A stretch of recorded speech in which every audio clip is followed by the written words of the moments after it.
केही दिन अघि जनप्रदर्शनमा जुन प्रकारको हिंसा आगजनी तोडफोड भयो त्यसबाट जस प्रकारको मानवीय एवं भौतिक क्षति भयो त्यो सुन्दा हामीलाई अत्यन्तै दुःख लाग्यो।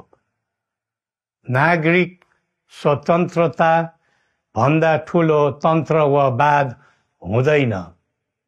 वास्तविक प्रजातन्त्र त्यहाँ हुन्छ जहाँ राम्रो नराम्रो जनगुनासो वा गुणगान सुन्ने परम्परा र संस्कार हुन्छ।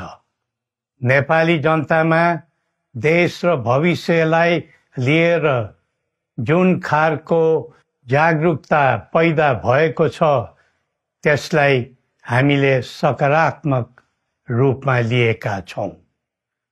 वास्तवमा नेपाली जनतामा रहेको देशभक्तिपूर्ण भावना विश्वमै अनुकरणीय र अनुसरणीय छ। देशलाई विद्यमान जटिलताबाट मुक्त गराई शान्त, स्थिर र समृद्ध मुलुक बनाउने जागरुकता जुन पैदा भएको छ, नयाँ वर्ष 2082 मा नेपाली जनताको चाहना अनुसारको परिणाम हासिल हुने विश्वास थपिएको छ।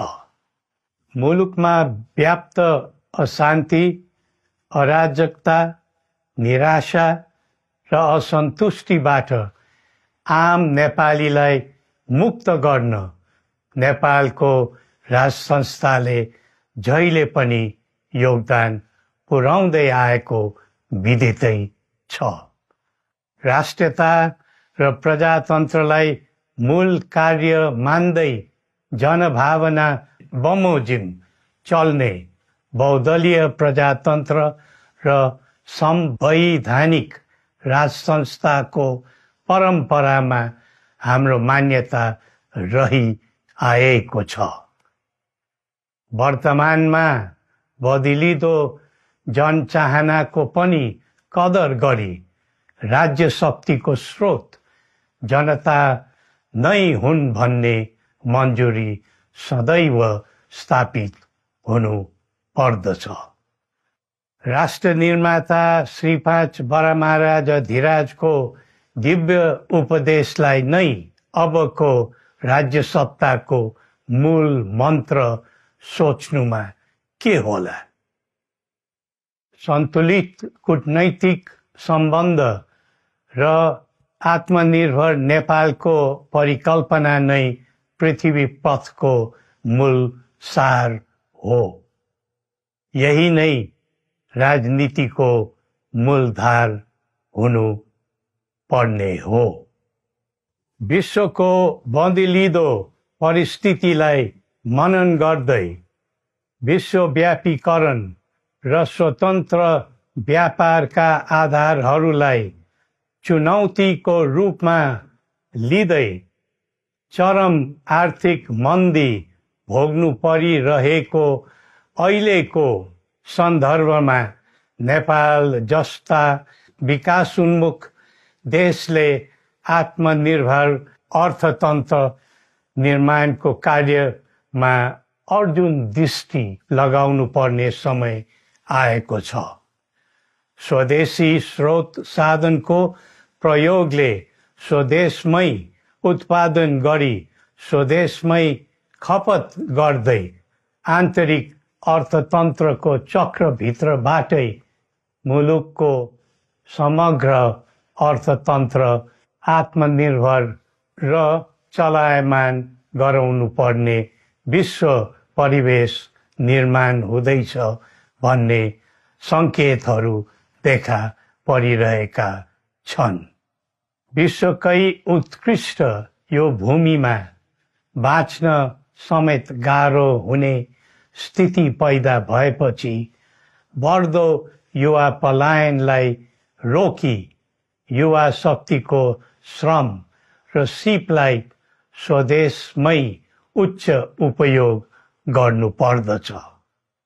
युवा स्वरोजगारको निम्ति अवसरहरूको खोजी गरी नेपालमै आय आर्जन गर्न सक्ने वातावरण तयार गर्नुपर्ने आजको पहिलो आवश्यकता बनेको छ। सबै नेपालीको तन, मन र ध्यान त्यसैमा लगाउनु परेको छ।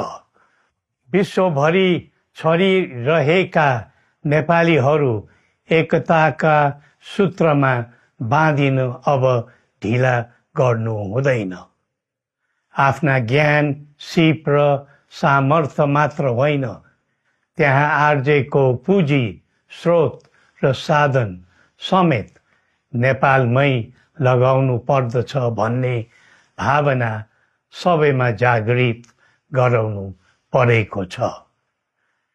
प्रकृतिले दिएको स्वर्ग जस्तै सुन्दर हिमवत् खण्ड नेपाल सिँगार्न र विकासको विपुल फुक्न कसरी लाग्ने र लगाउने स्वदेश फर्क स्वदेश नै स्वर्ग भन्ने अभियान चलाउनु पर्ने आजको आवश्यकता भएको छ। जनभावना र चाहना बुझी मुलुकको समग्र संरचनामा नै हेरफेर र सुधारका कदम चाल्नुपर्ने तथ्य स्पष्ट देखिन्छ। शिक्षा, स्वास्थ्य र दैनिक कामकाजका पद्धति र प्रणालीहरूमा आमूल परिवर्तन र सुधार गरी यिनको आधुनिकीकरण अनिवार्य भइसकेको छ। युग प्रविधिको हो, सावधानीपूर्वक उपयोग गर्नु सकेमा राष्ट्रको योगदानमा ठूलो टेवा पुग्न सक्नेछ। सुशासन र भ्रष्टाचार मुक्त प्रशासन मूल नारा हुनु पर्दछ। हामी अस्थिरता, अशान्ति, अराजकता, विपन्नता र भ्रष्टाचारको अन्त्य चाहन्छौँ। त्यसका निम्ति नेपाली जनताबाट हुने हरेक प्रयासहरूमा एकबद्धता रहनेछ। मुलुकको गिर्दो अर्थव्यवस्था, रुग्न हुँदै गएको औद्योगिक उत्पादन, बढ्दो राष्ट्रिय ऋण र बेरोजगारी, रक्षात्मक बन्दै गएको राष्ट्रियता, राष्ट्रिय एकता, सामाजिक सद्भाव, मौलिक धर्म, संस्कृति तथा जनस्तरमा बढेको निराशा, असन्तुष्टि हाम्रो चिन्ताको मूल विषय हो। नागरिक पलायनसँगै पुँजी पलायन, भ्रष्टाचार र व्यथिति देशले थाम्नै नसक्ने स्तरमा झाँगिएको छ। यो स्थितिमा नयाँ वर्षलाई उपलब्धिमूलक बनाउनु हामी सबै नेपालीको सामूहिक र एकताबद्ध प्रयास अपरिहार्य भएको छ।